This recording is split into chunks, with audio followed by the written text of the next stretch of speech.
हनुमान बालपन की शिक्षा एवं शाप। हनुमान जी के धर्म पिता वायु थे, इसी कारण उन्हें पवन पुत्र के नाम से भी जाना जाता है। बचपन से ही दिव्य होने के साथ साथ उनके अंदर असीमित शक्तियों का भंडार था। बालपन में एक बार सूर्य को पका हुआ फल समझकर वो उसे खाने के लिए उड़कर जाने लगे। उसी समय इंद्र ने उन्हें रोकने के प्रयास में वज्र से प्रहार कर दिया। वज्र के प्रहार के कारण बालक हनुमान की ठुड्डी टूट गई और वे मूर्छित होकर धरती पर गिर गए। इस घटना से क्रोधित होकर पवन देव ने संसार भर में वायु के प्रभाव को रोक दिया, जिसके कारण सभी प्राणियों में हाहाकार मच गया। वायुदेव को शांत करने के लिए अंततः इंद्र ने अपने द्वारा किए गए वज्र के प्रभाव को वापस ले लिया। साथ ही साथ अन्य देवताओं ने बालक हनुमान को कई वरदान भी दिए। यद्यपि वज्र के प्रभाव ने हनुमान की ठुड्डी पे कभी ना मिटने वाला चिन्ह छोड़ दिया।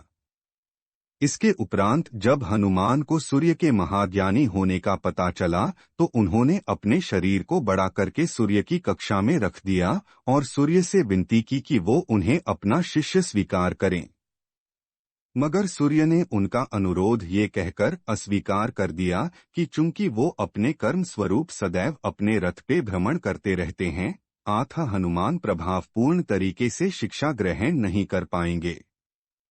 सूर्य देव की बातों से विचलित हुए बिना हनुमान ने अपने शरीर को और बड़ा करके अपने एक पैर को पूर्वी छोर पे और दूसरे पैर को पश्चिमी छोर पे रखकर पुनः सूर्य देव से विनती की और अंततः हनुमान की दृढ़ता से प्रसन्न होकर सूर्य ने उन्हें अपना शिष्य स्वीकार कर लिया।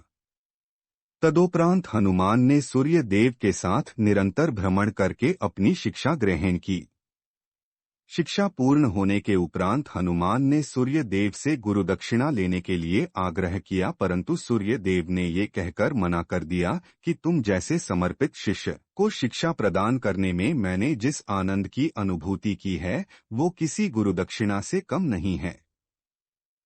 परंतु हनुमान के पुनः आग्रह करने पर सूर्य देव ने गुरुदक्षिणा स्वरूप हनुमान को सुग्रीव धर्मपुत्र सूर्य की सहायता करने की आज्ञा दे दी। हनुमान के इच्छानुसार सूर्य देव का हनुमान को शिक्षा देना सूर्य देव के अनंत, अनादि, नित्य, अविनाशी और कर्मसाक्षी होने का वर्णन करता है। हनुमान जी बालपन में बहुत नटखट थे।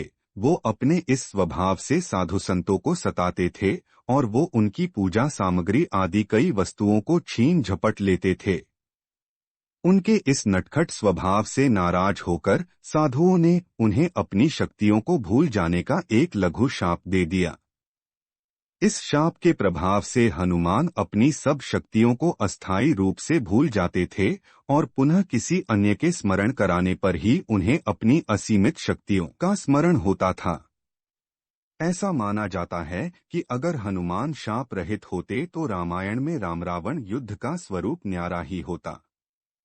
कदाचित वो स्वयं ही रावण सहित संपूर्ण लंका को समाप्त कर देते। आपके लिए अच्छी अच्छी कहानियां प्रस्तुत होती रहे, इसके लिए चैनल को लाइक करें, शेयर करें और सब्सक्राइब करें